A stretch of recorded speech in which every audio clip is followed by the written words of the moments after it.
Study YouTube channel पर आपका स्वागत है। आज आपके लिए मैं जो प्रीवियस ईयर क्वेश्चन पेपर है जो टीसीएस ने करवाया है और एनसीईआरटी ने करवाया है वो पेपर आपके लिए मैं लेके आया हूँ।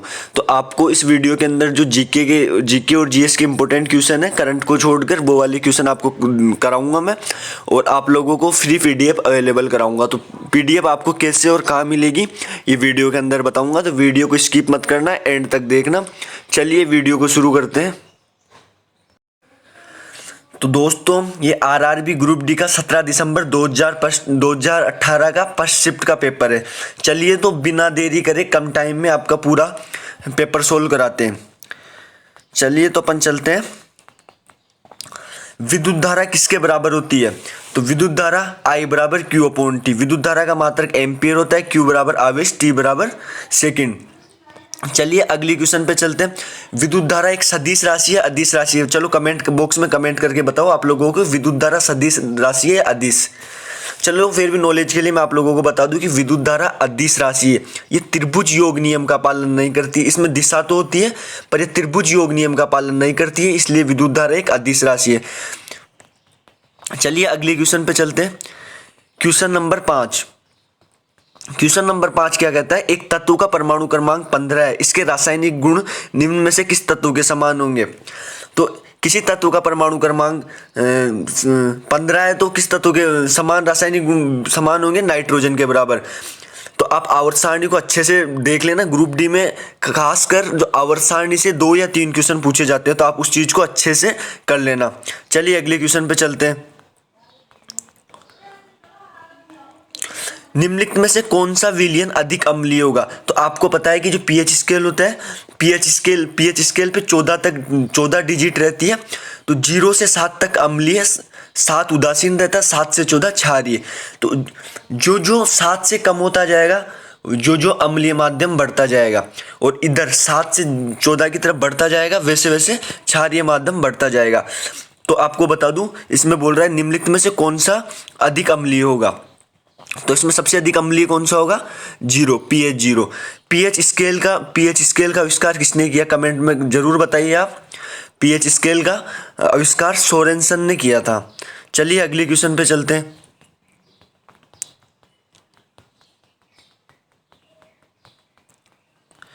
अगला क्वेश्चन है, एक धातु दूसरे धातु को विस्थापित कर सकती है।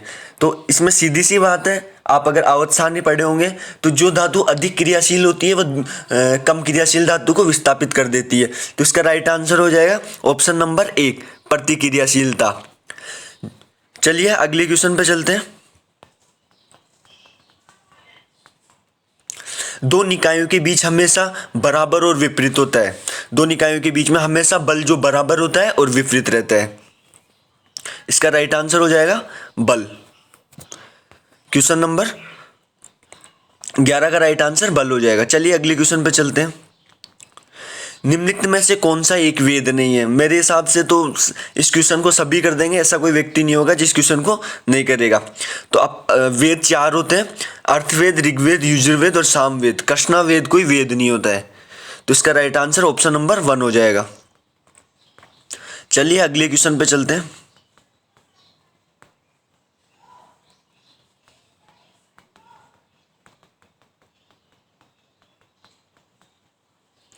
निम्नलिखित में से किस खेल में वर्डी और ईगल का उपयोग किया जाता है? ये क्वेश्चन कई बार एसएससी एग्जाम में भी पूछा जाता है। जो वर्डी और ईगल ये गोल्फ में प्रयुक्त होता है। गोल्फ से संबंधित 3 ट्रॉफियां हैं। प्रिंस ऑफ वेल्स, लिख लेना आप खास करके, प्रिंस ऑफ वेल्स, एक बाकर कप और तीसरा Ryder Cup. Prince of Wales, Walker Cup और राइडर कप, ये तीनों गोल्फ से संबंधित है और वर्डी और ईगल शब्द गोल्फ में प्रयुक्त होते हैं। चलिए अगले क्वेश्चन पे चलते हैं। जो मैथ और रीजनिंग से क्वेश्चन है मैं यहाँ आपको करा भी नहीं सकता क्योंकि स्क्रीन छोटी पड़ती है, मेरे पास भी इतनी अवेलेबल है नहीं। आपको मैं पीडीएफ अवेलेबल करा दूंगा तो आप उसमें से देख लेना। और अगर आप लोग चाहते हो कि मैथ और रीजनिंग के भी क्वेश्चन कराऊं तो आप मुझे कमेंट जरूर कीजिएगा। आप लोगों को मैं फ्री पीडीएफ अवेलेबल करवा रहा हूँ, तो आप वीडियो को पूरा देखिए, मैं आपको बता दूंगा आपको पीडीएफ कैसे मिलेगी। ये करंट का क्वेश्चन था। फरवरी 2018 में बच्चों की फिल्म सोसाइटी ऑफ इंडिया के अध्यक्ष कौन है? तो इसका राइट आंसर मुकेश खन्ना हो जाएगा, ऑप्शन नंबर 2। मुकेश खन्ना इसका राइट आंसर होगा। मैं कंप्लीट क्वेश्चन नहीं कराऊंगा आपको, जो करंट के क्वेश्चन है जो मतलब चेंज हो चुके हैं वो क्वेश्चन छोड़ दूंगा मैं आपके लिए, आप पीडीएफ में देख सकते हो उन क्वेश्चनों को।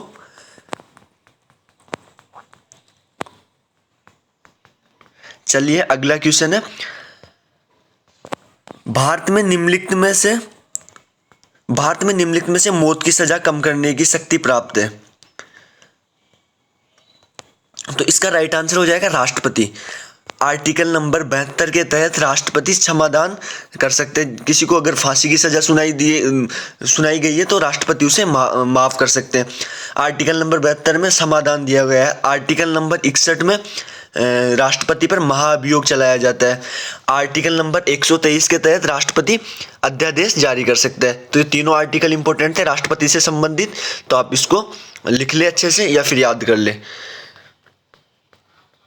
चलिए अगले क्वेश्चन पे चलते हैं अपन।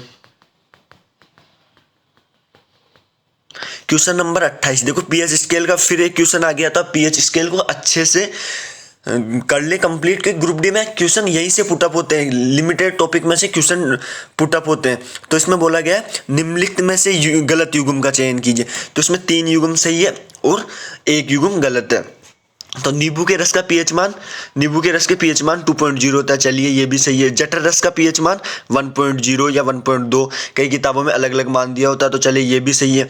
अम्लीय वर्षा का पीएच मान 5.0 होता है, बिल्कुल सही है। कास्टिक सोडे का पीएच मान 5.0 नहीं होता, तो इसका राइट आंसर हो जाएगा ऑप्शन नंबर 4। तो चलिए फिर अगले क्वेश्चन पे चलते हैं।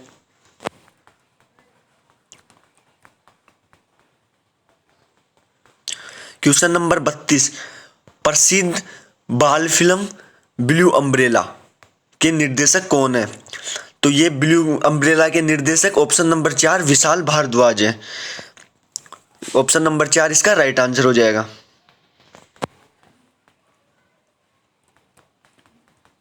चलिए अगले क्वेश्चन पे चलते हैं, क्वेश्चन नंबर 36 पे। निम्नलिखित में से किसका जन्म 1861 में हुआ था? तो दोस्तों मैं आपको बता दूं कि सन 1861 में जन्म रविंद्रनाथ टैगोर का हुआ था। रविंद्रनाथ टैगोर का जन्म कोलकाता में हुआ था, याद रखिएगा। और 1913 में इन्हें साहित्य के लिए नोबेल पुरस्कार मिला था। भारत में से एकमात्र व्यक्ति है जिन्हें साहित्य के लिए नोबेल पुरस्कार मिला था। तो आप ये चीज़ ध्यान रखिएगा, इसका राइट आंसर हो जाएगा ऑप्शन नंबर 4। चलिए अगले क्वेश्चन पे चलते हैं। हाँ, भारतीय सेना में रक्षा वेतन पैकेज जो सैलरी मिलती है तो उसके साथ किस बैंक से समझौता किया गया है? उस टाइम का ये करंट का क्वेश्चन था, चलिए फिर भी मैं आप लोगों को करा दूं। तो इसका राइट आंसर हो जाएगा ऑप्शन नंबर 4 भारतीय स्टेट बैंक इसका राइट आंसर हो जाएगा। चलिए टाइम को खराब नहीं करते और अगले क्वेश्चन पे चलते हैं। क्वेश्चन नंबर 43 जीके जीएस का क्वेश्चन है, तो उस पर चलते हैं अपन। अंकुर मित्तल को अर्जुन पुरस्कार मिला है। अंकुर मित्तल एक निशानेबाजी खिलाड़ी है, शूटिंग से संबंधित है, तो आप इसको याद कर लीजिएगा कि अंकुर मित्तल शूटिंग से संबंधित खिलाड़ी हैं। कई खिलाड़ी हैं जो करंट में जो जिनको कोई पुरस्कार मिला है, जिन्होंने या फिर कोई मेडल जीता, तो आप उनके भी एक स्पेशल नोट्स बना लीजिएगा ग्रुप डी और एनटीपीसी के लिए, क्योंकि आपको पता है कि स्पोर्ट्स में से भी क्वेश्चन पुटअप होते हैं ग्रुप डी एनटीपीसी में, तो आप लोग उसका भी ध्यान रखिएगा। चलिए अगले क्वेश्चन पे चलते हैं। अगला क्वेश्चन है 1 जूल अपॉन 1 कूलम किसके बराबर है? तो दोस्तों ये साइंस का बिल्कुल इजी क्वेश्चन है, ये 1 वोल्ट के बराबर हो जाएगा। चलिए अगले क्वेश्चन पे चलते हैं। UIDAI का पूरा नाम क्या है? तो दोस्तों इसका राइट आंसर हो जाएगा option number 4 unique identification authority of India. इसको 2009 में इस्टेब्लिश किया गया।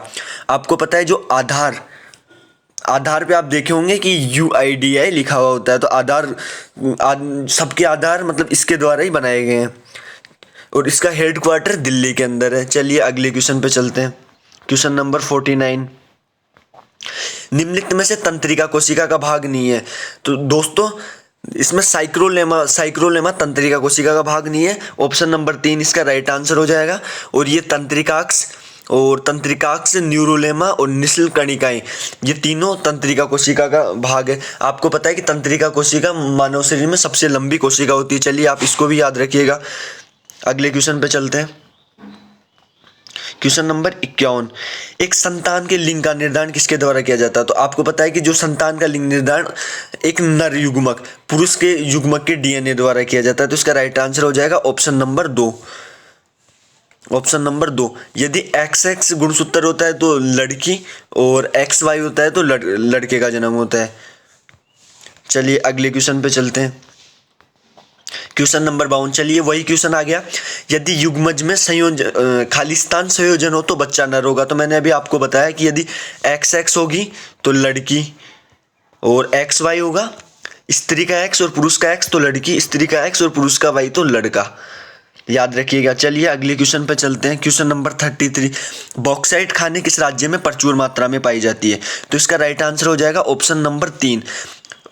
जो उड़ीसा में बॉक्साइट खाने हैं वो कालाहांडी और कोरापुल जिले में पाई जाती है। और उड़ीसा से संबंधित आप एक चीज और याद रखिएगा, जो दंडकारण्य का पठार है वो उड़ीसा जिला में पाया जाता है। कई बार ये क्वेश्चन पूछा गया है। वैसे तो उड़ीसा और छत्तीसगढ़ की सीमा पे स्थित है, लेकिन इसमें राइट आंसर उड़ीसा होगा। तो आप ध्यान रखिएगा, एग्जाम के दृष्टिकोण से बहुत इंपॉर्टेंट क्वेश्चन है।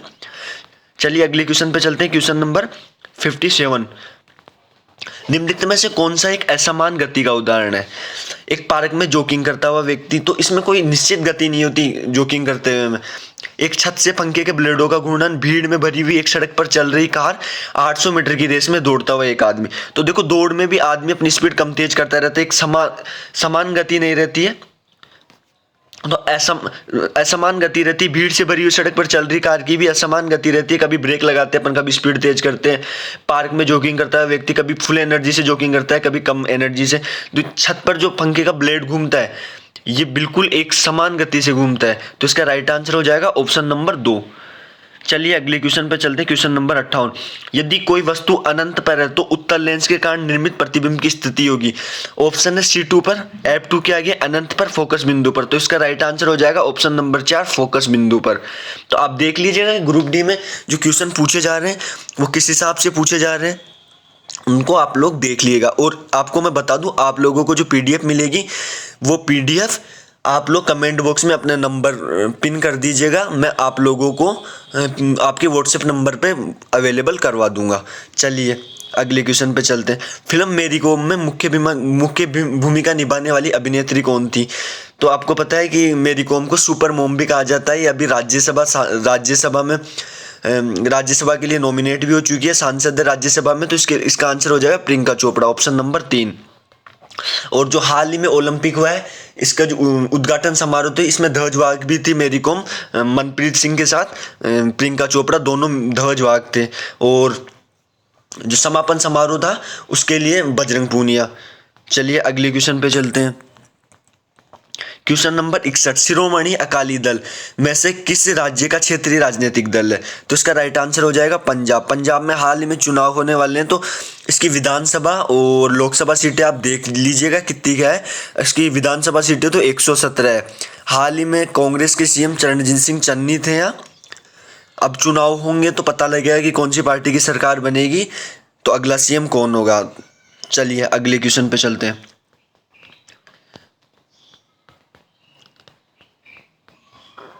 ग्रेट इंडियन डेजर्ट रेगिस्तान कहा जाता है। तो आप लोगों को बता दूं, तो इसका राइट आंसर हो जाएगा थार। थार विश्व में 10वें नंबर का सबसे बड़ा रेगिस्तान है। थार राजस्थान, पंजाब, गुजरात और इन राज्यों में फैला हुआ है। जो कालाहारी मरुस्थल है वो बोत्सवाना देश में फैला हुआ है। और सहारा मरुस्थल अफ्रीका महादेश में, गोबी मंगोलिया और चीन देश में फैला हुआ है। और जो आपको और इम्पोर्टेंट जो मरुस्थल है वो और याद करने हैं, चलिए वो भी मैं आप लोगों को बताता हूँ। आप लोग एक तो पेंटागोनिया का मरुस्थल याद कर लीजिएगा जो अर्जेंटीना में स्थित है।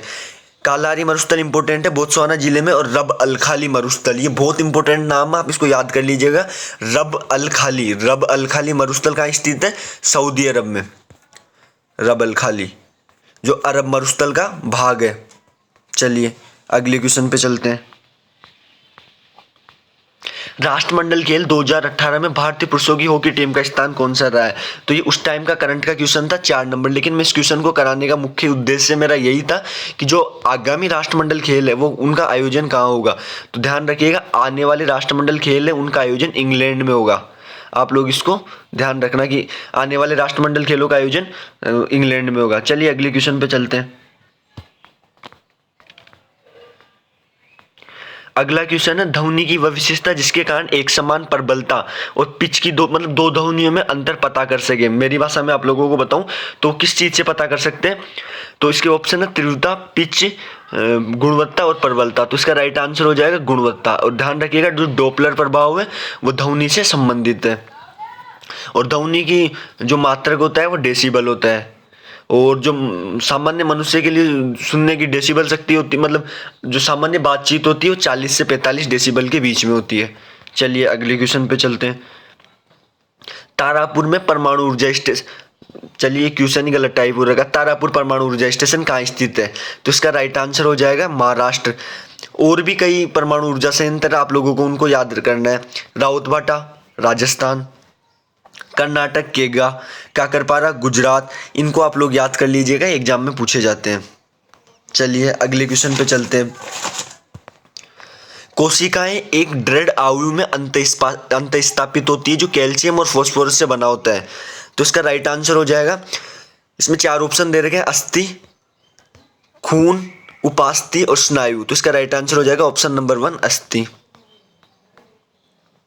चलिए अगले क्वेश्चन पे चलते हैं। Question number 84।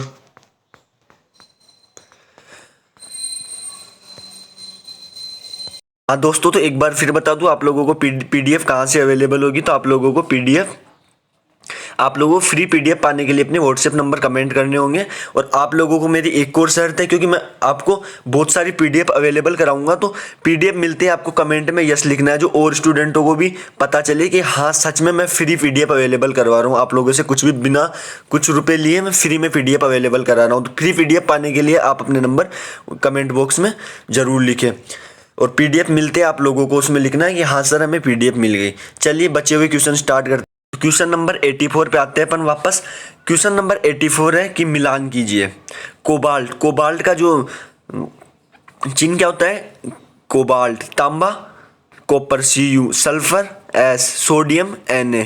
तो ऐसे मिलान करना था, मैंने मिलान कर दिया। तो आप नीचे से अब आंसर देख सकते हो कि इसका राइट आंसर कौन सा होगा। तो इसका राइट आंसर हो जाएगा ऑप्शन नंबर 4। पहले वाले में B, दूसरे में D, तीसरे में और चौथे में C। ये इसका राइट आंसर हो जाएगा। चलिए अगले क्वेश्चन चलते हैं। निषेचन कहाँ होता है? निषेचन फेलोपियन ट्यूब या अंडवाहिनी में होता है। तो इसका राइट आंसर हो जाएगा ऑप्शन नंबर 2। राइट आंसर हो जाएगा ऑप्शन नंबर 2। चलिए अगले क्वेश्चन पे चलते हैं। मेंडलीव की आवर्त सारणी में आदर्श गैसों की स्थिति क्या थी? शायद ये वाला क्वेश्चन डिलीट हुआ था, इसलिए इसको छोड़ दो आप लोग। चलिए ये बहुत इंपॉर्टेंट क्वेश्चन, आप इस पर ध्यान दो। ये वाला क्वेश्चन, ब्यूटाइन का आणविक सूत्र क्या है? तो इस क्वेश्चन को करने से पहले आप लोगों को मैं एक चीज़ बताता हूँ, आप लोग उसको ध्यान रख लें। जो एल्कीन होती है, एल्कीन, उसका फॉर्मूला होता है CnH2n+2। एन का मान पुट करो और एल्कीन का आ जाएगा, ठीक है। दूसरा होता है एल्केन। एल्केन का होता है CnH2n। और जो एल्काइन होती है उसके पीछे -2 लग जाता है। अब अपन लोगों को बोला है कि ब्यूटाइन, तो फॉर्मूला तो यही होगा।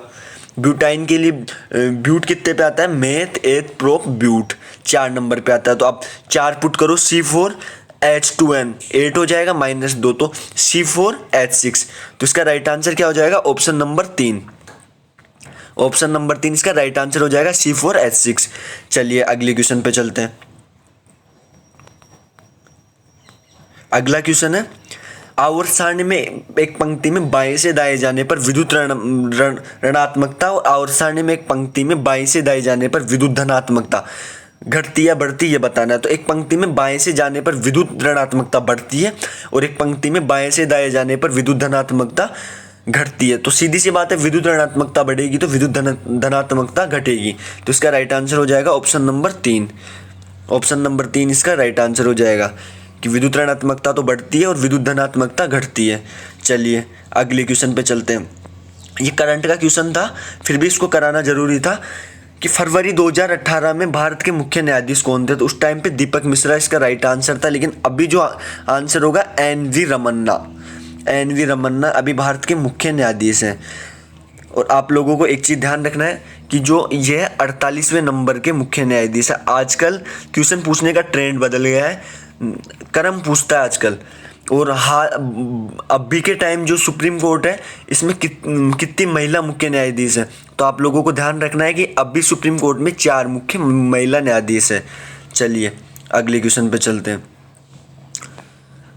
अगला क्वेश्चन है 94। एक सतह द्वारा वस्तु पर लगाया गया प्रणोद या थ्रस्ट किसके बराबर होता है? ऑप्शन है वस्तु के द्रव्यमान, वस्तु के घनत्व, वस्तु के आयतन और वस्तु के भार। तो दोस्तों इसका राइट आंसर हो जाएगा ऑप्शन नंबर 4, वस्तु के भार के बराबर होता है। चलिए अगले क्वेश्चन पे चलते हैं। क्वेश्चन नंबर 96 बहुत अच्छा क्वेश्चन है। मैंने ये क्वेश्चन कई बार कई एग्जामों में देखा है। पथेर पांचाली किसने लिखी? तो इसका राइट आंसर हो जाएगा विभूति भूषण बंद्योपाध्याय। राइट आंसर इसका ये 1 नंबर हो जाएगा। लेकिन आप लोगों को ये भी ध्यान रखना है रविंद्रनाथ टैगोर, जिनका जन्म 1861, इसी पेपर में उनका जन्म पूछा गया है। इनका जन्म 1861 में कलकत्ता में हुआ। 1913 में इन्हें नोबेल पुरस्कार मिला। दूसरा मुंशीलाल प्रेमचंद। मुंशीलाल प्रेमचंद की 2 बहुत इंपॉर्टेंट कृतियाँ हैं, गोदान गबन, और एक रंगभूमि भी इंपॉर्टेंट है, आप लोग उसको भी याद कर लीजिएगा, गोदान गबन और रंगभूमि। चलिए अगले क्वेश्चन पे चलते हैं, जो आखिरी क्वेश्चन है, क्वेश्चन नंबर 98। गौरी लंकेश जिन्हें 2017 में गोली मार दी गई, वो किस राज्य से संबंधित थी? गौरी लंकेश एक पत्रकार थी जिनकी गोली मारकर हत्या कर दी गई। ये कर्नाटक राज्य से संबंधित थी। दोस्तों अगर आप लोगों को मेरी मेहनत और मेरे वीडियो अच्छे लगते हैं तो प्लीज़ आप लोग मुझे सपोर्ट कीजिएगा और चैनल को सब्सक्राइब कर लेना और बेल आइकन को दबा लेना और कमेंट करके मुझे बताना आपको वीडियो कैसा लगे। और आप लोगों को मैं फ्री में PDF अवेलेबल करवा दूंगा। और जो आप लोगों को पुराने जितने भी TCS के पेपर है सारे अवेलेबल कराऊंगा। तो आप चैनल पर बने रहिएगा। धन्यवाद।